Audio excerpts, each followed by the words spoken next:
Bonjour à tous, bienvenue dans ce troisième épisode de la série consacrée à la rénovation de l'intérieur de la XKR V8. Donc dans l'épisode précédent, vous avez vu le démontage et la mise à nu de tout l'intérieur de la voiture. Donc dans cet épisode, on va commencer le remontage. On va notamment commencer par le ciel de toit et puis on va faire aussi d'autres petites choses. Je vous laisse voir ça. Bon visionnage. Je vais remplacer les ampoules de rétroéclairage sur le module de chauffage, enfin le module de clim et le module de bouton ici. Donc sur celui-ci c'est simple, il y a les ampoules directement accessibles ici, donc juste on les dévisse, on les remplace.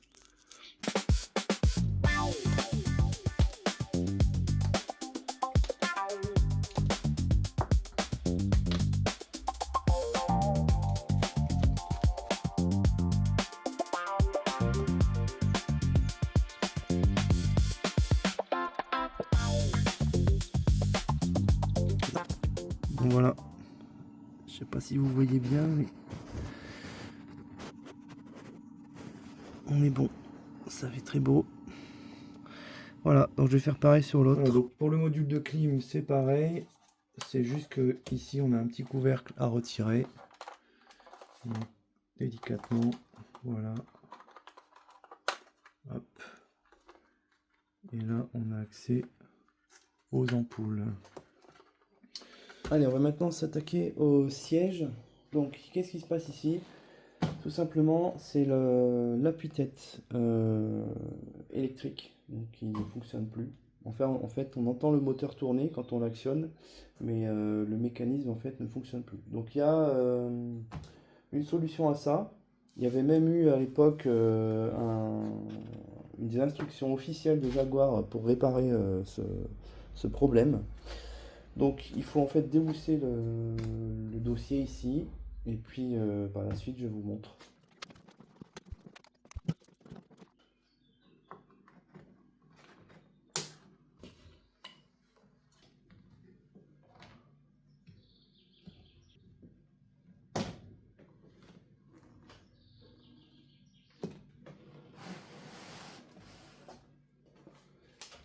Donc là on a des clips à l'intérieur à retirer.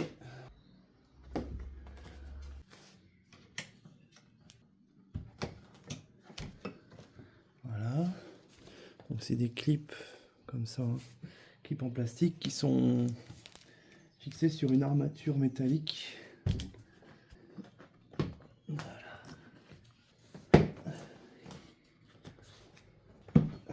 Voilà. Donc on a 6 clips. Donc une fois qu'on a fait ça, on peut redresser le siège et normalement on va pouvoir le déhousser.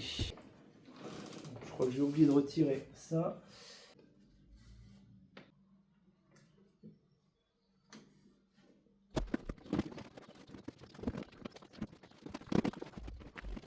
Voilà, donc ça se passe ici. On a ici donc ce moteur là, c'est ce moteur là qui commande l'appui-tête. Donc on a la connexion électrique et on a un câble. Voilà, donc en fait le problème vient que ce câble, donc le moteur fait tourner un câble dans sa gaine et puis par un système d'engrenage, j'imagine, ça fait monter l'appui-tête. Et donc le souci vient, donc c'est un souci qui est connu par Jaguar, c'est que le câble en fait est trop long. Donc l'astuce, ça consiste à le sortir et à le raccourcir. Voilà, donc c'est ce que je vais faire.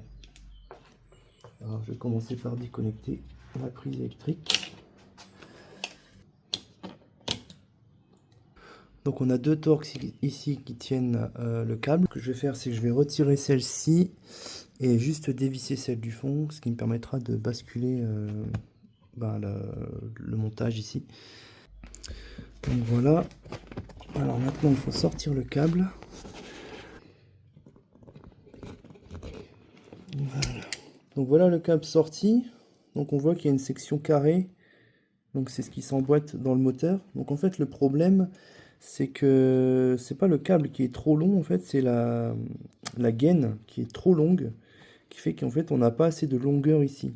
Ce qui fait qu'en fait la section carrée ne va pas assez loin ici dans le moteur.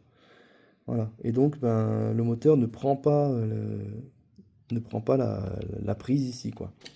Voilà, donc l'idée, ça va être de raccourcir la gaine d'environ 14 mm. Donc, ben, il faut couper.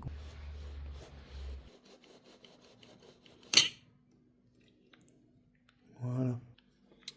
Voilà, donc là, il faut couper, donc, comme je disais, environ 14 mm. Voilà, donc on va être à peu près ici.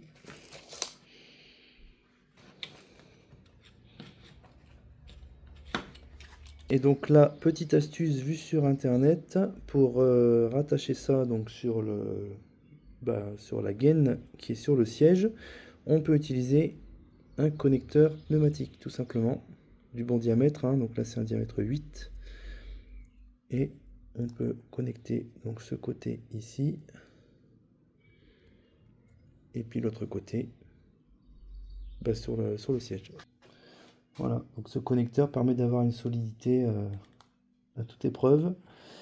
Et il n'y a plus qu'à le mettre ici.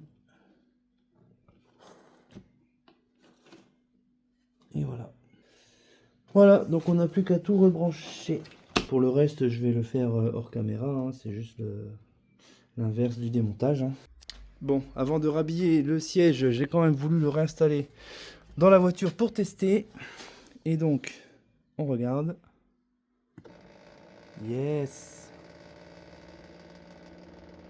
Ça monte et ça descend. Voilà. Et ben j'ai plus qu'à rhabiller celui-là et faire pareil sur le siège conducteur.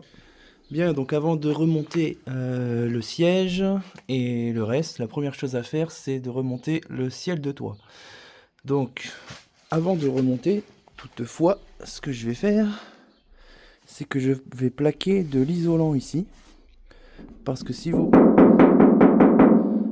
Voilà, en fait, j'ai vu sur certains sur internet qui faisaient ça. Parce qu'en fait, cette tôle-là, qui est toute nue, hein, elle génère beaucoup de bruit, de résonance dans la voiture. Bon, c'est vrai que la voiture est quand même silencieuse, hein, quand on roule avec. Mais bon, si on peut améliorer un petit peu encore le silence, ce sera pas plus mal. Donc ici, je vais coller des plaques d'isolation. Je vais vous montrer ça. Voilà à quoi ça ressemble. Donc c'est une plaque... C'est assez lourd, hein, comme matériau. Voilà, et c'est autocollant. Donc ici, voilà. Donc c'est à base de butyl, ça s'appelle, c'est de l'isolant acoustique.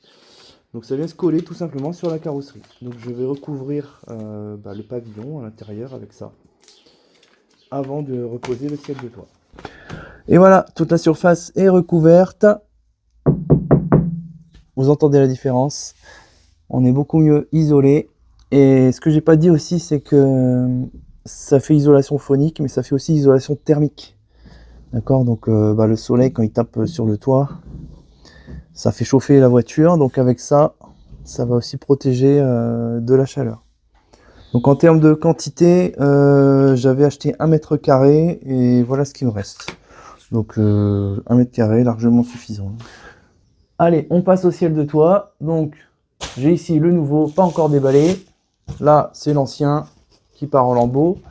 Donc le but, c'est de reprendre ce qu'il y a sur ce ciel de toit et de le mettre sur celui-ci. Mais on va commencer par le déballer.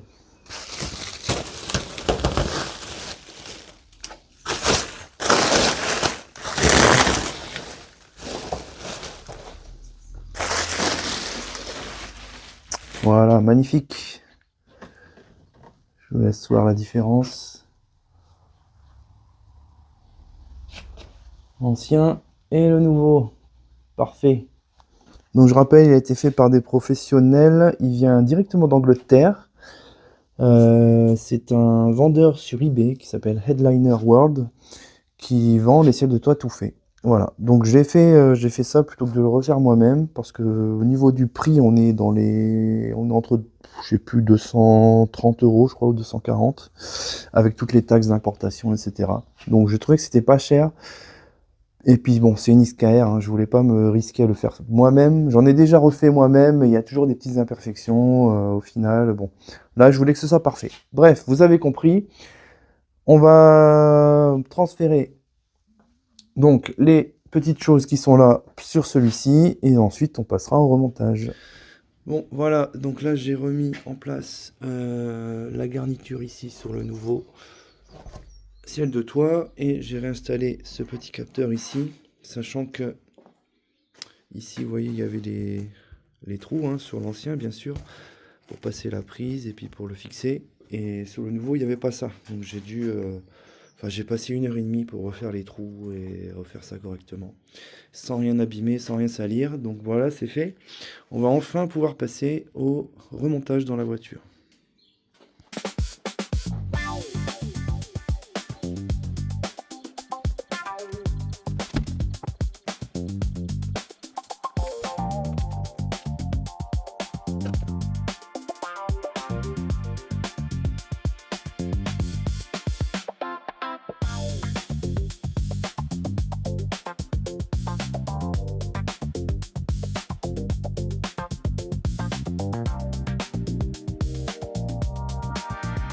Alors, voilà le résultat. Une fois installé, et voilà. J'ai remonté les pare-soleil et l'éclairage ici. Voilà. Alors la suite, c'est de s'occuper des montants. Là-bas, là-bas. Donc ils sont là, ils sont prêts. Donc je vais commencer par les défaire et puis bien nettoyer. Allez, on va commencer par celui-ci. Voilà.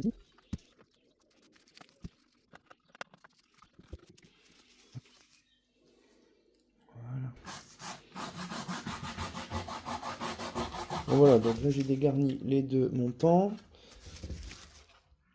Ils sont prêts. Donc ici j'ai les deux tissus. Donc ça je rappelle c'est du tissu qui a été fourni avec le ciel de toit, hein. Donc c'est exactement le même tissu. Donc là l'idée c'est de se servir des anciens tissus pour faire une sorte de patron, hein. Donc je vais faire le contour et puis ensuite on va découper.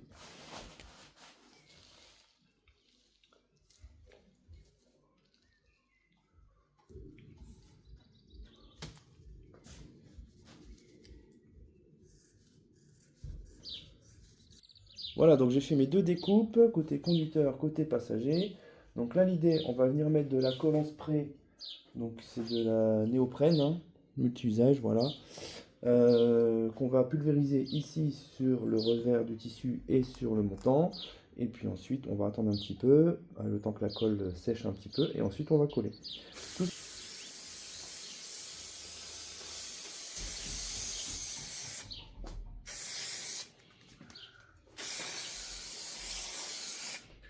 Allez, on va passer au collage. Donc la colle est un peu sèche.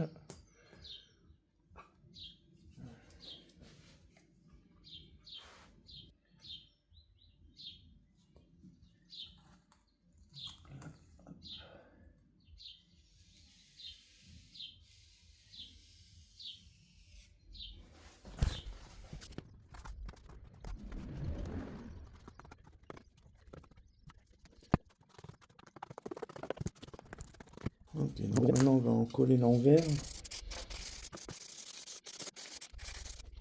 Allez, on laisse sécher quelques minutes.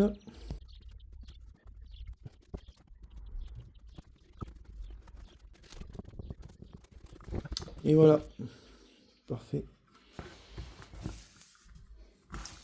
Voilà, donc maintenant je vais m'occuper du côté passager. Bon, je vais pas le filmer, c'est exactement la même chose. On se retrouve une fois que c'est fini. Allez, je vous montre le résultat. Une fois les montants remontés. Donc voilà.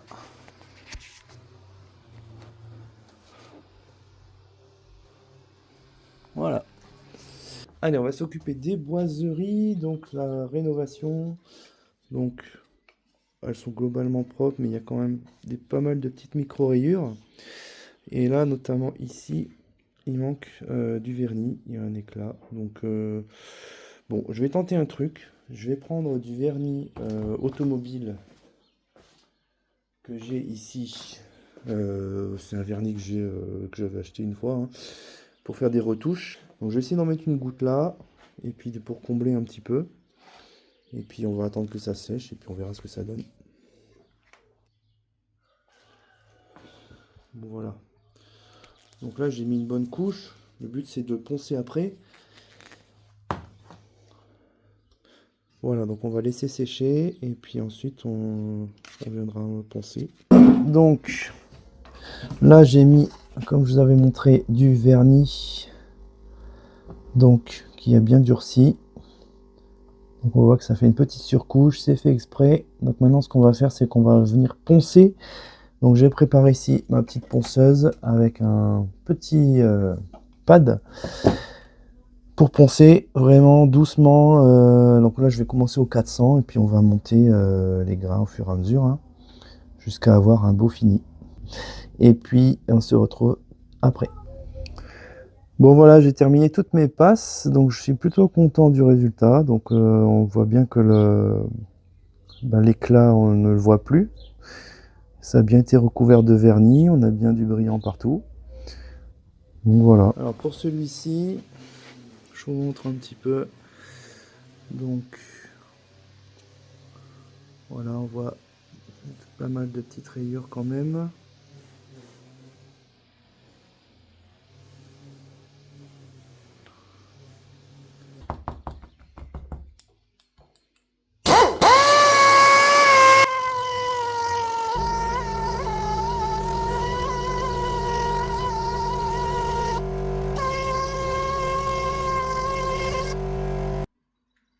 Donc là on n'a quasiment plus aucune trace. Voilà. Donc je vais continuer comme ça sur tout le reste, toutes les autres boiseries. On se retrouvera juste après. À l'intérieur, on va essayer de rattraper cette griffe ici. Donc pour ça, je vais faire un léger ponçage. Je vais faire un passage au 1200, puis 2000, puis 5000, et puis finition au polish. Et puis je vous montre le résultat. Et voilà, disparu. Alors si on voit, regardez bien, on les voit encore légèrement. J'ai pas voulu poncer trop le vernis, hein, mais bon, en conditions normales, on ne la voit plus. Voilà, merci d'avoir regardé cet épisode, j'espère qu'il vous a plu. Je vous dis à la semaine prochaine pour la suite. N'oubliez pas de vous abonner ou de laisser un petit pouce ou un commentaire. Et je vous dis à très bientôt. Ciao!